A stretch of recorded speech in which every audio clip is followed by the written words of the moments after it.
This week marks 15 months since I last dyed my hair, and it is 1 year ago this month that I decided to actually embark on this journey and ditch the dye. So today I am doing my 15-month check-in. I'll also show you a photo from a year ago, one of the first photos that I took of my roots, because believe me, I was not wanting to document that before I actually made that decision. And I'm also going to share something that I was not expecting to share, and that's actually a little bit vulnerable. I'm a little bit hesitant to share it, but I think it's important. And if you are new and you have not met me, my name is Kat, and Ditching Diets and Dye is about my personal journey to stop fighting my body and to start trusting it instead. Okay, so we are at 15 months. And so every month when I do a check-in, I like to do a full 360 so you can see my hair all the way around. So let's take a look at how it is right now.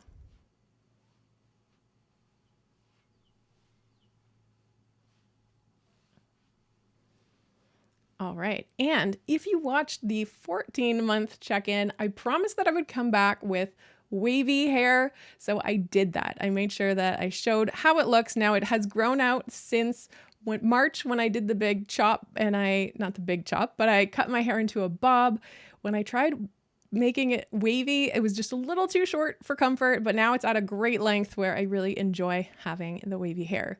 The other thing is that I am thinking a lot about when the next cut will be and deciding when do I want to do the next cut and how much will come off.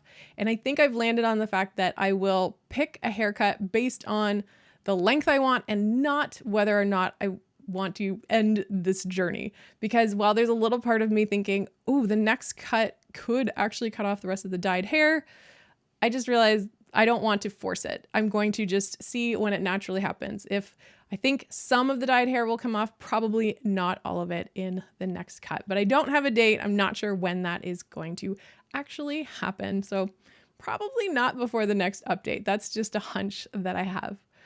Now, I said it was a year ago that I made this decision. So I found a picture of my roots from a year ago. And also, I had better freckles that last year, so clearly I was spending a little bit more time maybe out in the sun. I know I am trying to avoid the sun a little bit more because of my hair. I do not want my hair to discolor like some other people have had in their experience before. So I've been shying away a little bit, covering up a bit more, and wearing hats a bit more, although I still haven't found the hat for those of you who are following along. So if we compare, we can kind of see 1 year ago versus today. So that is the difference. If you are newer in this journey and you're just getting started, just believe me when you see this side by side that a lot happens in a year. However, a year is probably not enough for your full transition unless you are deciding to cut your hair pretty short, in which case your transition can be done actually pretty quickly. But for those of us who are deciding to grow it out a little bit longer, it will take some more time. And how long mine actually takes is to be determined. Okay, I had mentioned that I have something to share that feels a little bit vulnerable. And that is that I had been feeling some real guilt as of late when it comes to this channel and this project.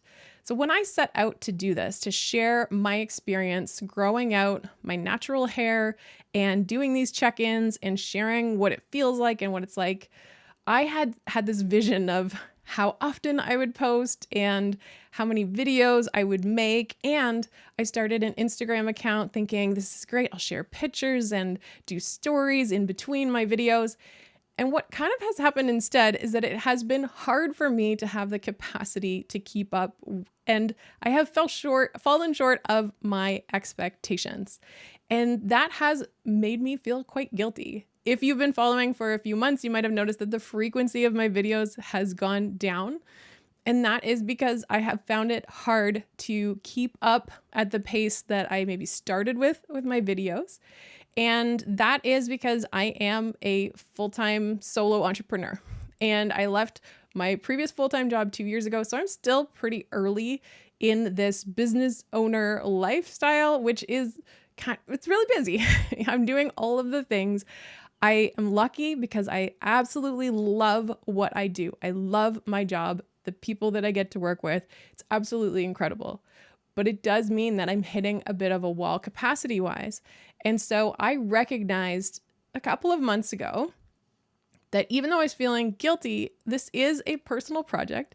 And as the owner of this channel, I get to decide how often I post and what I post, and that I am actually the one running the channel. The channel doesn't run me. And that did help me to reframe a little bit.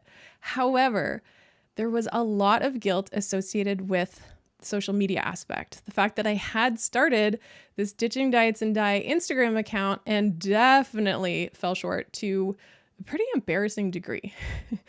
And here's the truth. I should know better. When I first started my business Instagram account, I had a personal one, and I couldn't keep up both. So I kind of just let go of the personal one, and I just had a business Instagram account that was also sharing my personal life. And that I could handle. But why I thought that suddenly this idea of starting a second one again, that suddenly this would be different. And I think it was just because I had these expectations of what it could be like and how excited I was for the channel and the topic and the community. And I love being part of the Silver Sister community. But I should have known that that is a struggle for me. And in fact, I even struggled just to put up enough content on my business social media that really it should have been a red flag early on. And maybe I should have had better expectations. So it's been I had a lot of guilt. I'm just going to put it out there. I have felt a lot of guilt over it. And recently I did a Peloton ride. I'm a big fan of Peloton classes. And the instructor said, imagine that you are wearing a backpack and there are 3 bricks inside. These are things that are kind of weighing you down, and they are weights that are holding you back a little bit. And she said, name them. And one of the things that came to mind was this Ditching Diets and Die Instagram. I realized it was a brick that I was carrying around. I was feeling a lot of guilt, a lot of failing to meet my expectations. And then the instructor said, now imagine releasing those. And it was like the permission that I needed to say, this is not going to change anytime soon. And it is okay to stop doing something that isn't working, even if you had high hopes, even if you had expected it to be something. Just stop fighting reality. And that's sort of where it dawned on me. This is very similar to the message of my channel. The whole reason that I stopped dyeing my hair and that I stopped dieting was because I wanted to stop fighting reality. The reality is I have gray hair, and I would get angry when my roots would grow back, as if I could do something about that.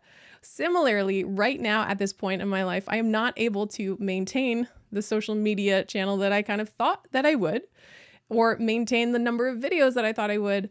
And that is my reality. And so accepting it and stop fighting it. That I connected the dots and realized it's very similar and that I should treat it the same way. Stop fighting reality. So that is my update. I feel bad about it, but at the same time, that letting go of the brick feels really good. So I am going to continue to be posting updates about my journey. I like sharing and I like hearing from you. I like watching other people's videos and seeing what they're doing with their journey. So that will continue to be a presence, but I am going to let go of the brick that is the social media account that I was not able to tend to.